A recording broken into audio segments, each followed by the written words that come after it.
My guest probably doesn't need an introduction, but he's going to get one anyway. This is Colin Mochrie, improv comedy legend, and he's coming to the Kodak Center in Rochester, October 15th, along with Brad Sherwood. The show is called, and I want to make sure I get this one right, Scriptless. Colin, thank you so much for a few minutes. Really appreciate it. Oh, thanks for having me on. You two have been doing this show for over 20 years now. So talk to us about the show. What is it, and why do you think it has the longevity that it does? We like to say it's sort of a live version of Whose Line Is It Anyway without the tall guy and the black guy. They're, or as we like to call them, the dead weight. It's basically a show where we have no idea what's happening till the audience shouts things at us. So we have a running order of various games. We ask for suggestions, and then based on those suggestions, we do scenes. And the great thing about it, we've been doing this for 20 years, and well, the reason I'm never getting tired of it is every show is absolutely different, depending on what the audience throws at us. What we have volunteers come up from the audience to help us in scenes, so it's always a lot of fun. And then, without that dead weight, you're of course teamed up with Brad. You two have been doing this a long time. What about that partnership works? Because if you're doing a show for that long of a time, you need a trusted partner. Why do you think you two work together so well? First, let me make it clear, he's a lighter weight, but still, I'm carrying him a lot. I think a part of it, well, we've known each other for, I guess, close to 40 years now, and we have a real, almost like a sibling relationship that I think you can see it on stage. We tease each other a lot, but we're also there to have fun. There's no one I trust more on stage. Even when I don't know where he's going to particularly go in a scene, I know, well, just follow and see what happens. So I think that really helps, and I think the audience sees the fun we have with each other, and it becomes contagious. Now, you two have quite a history in Rochester. We were talking a little bit beforehand. Mind walking us through a notable gig in Rochester that you can recall? Our very first show on this tour, Brad had talked to me and said, I think we should try like a two-man tour. And so we sort of set it up, and our very first show was at the university in Rochester, and it went well, and that sort of gave us the confidence to keep going 20 years later.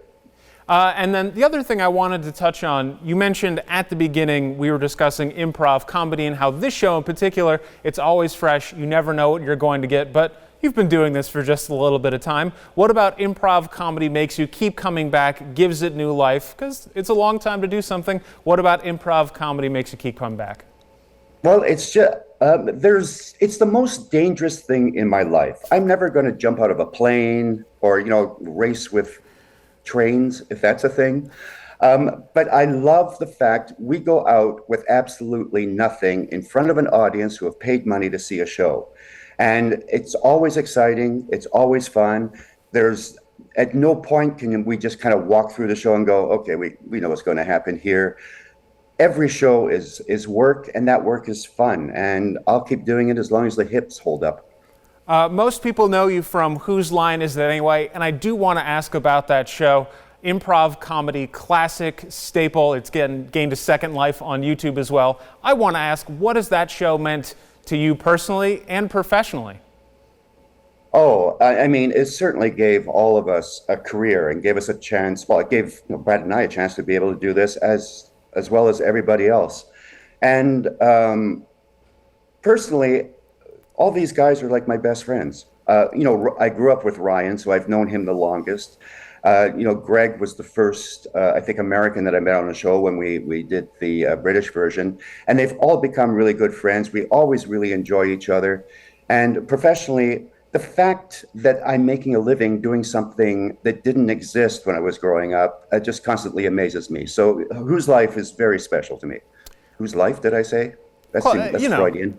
It's close enough for live TV. I think that'll be just fine. I have to ask, though, is there a moment or two that really sticks out to you from your time on the show? Is there a couple of moments that you go back and you think about or you sort of revisit with the gang? Or do you have any of those highlight moments?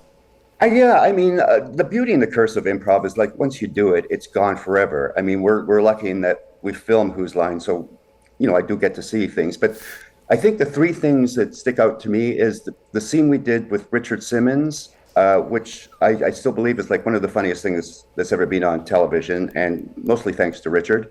When we had Robin Williams on the show, that was a treat for all of us because he was an icon to each and everyone on the show. And when Sid Caesar was on, that was something really special for me. So a lot of good memories over the, I guess, 30 years that we've been doing the show. So, oh, God, I feel old. Well, don't sweat it. You're in good company. There's something about news that ages you a little bit rapidly, too. So you're in good company here. As promised, I wanted to get to these big picture questions that you have. Obviously, the first American you met on the show. You are famously from the show, Canadian. And you mentioned something earlier about something you didn't know existed.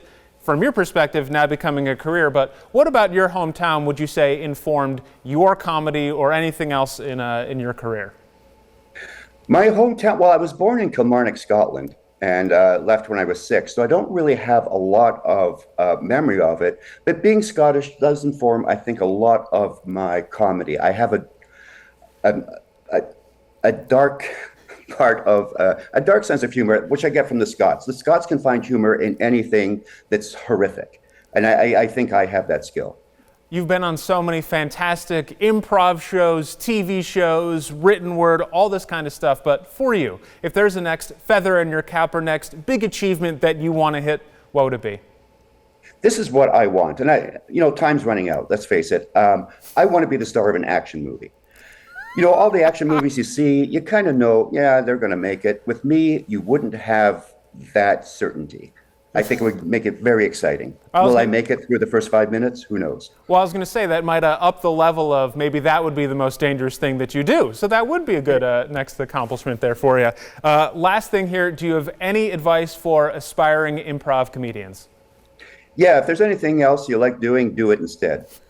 It is a great life. If you're going into it to be famous or don't. But if it's something you love doing and you have to do it, do it. Work with people who are better with you. Do it as often as you can. It really is a muscle that withers quickly.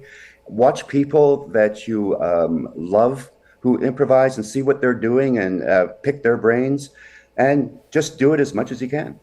Wonderful. Colin, thank you so much for a few minutes. Really appreciate it again. Probably doesn't need to be said again, but Colin Mochrie here and Brad Sherwood are performing Scared Scriptless here in Rochester at the Kodak Center, October 15th. We'll have ticket information and more over at rochesterfirst.com.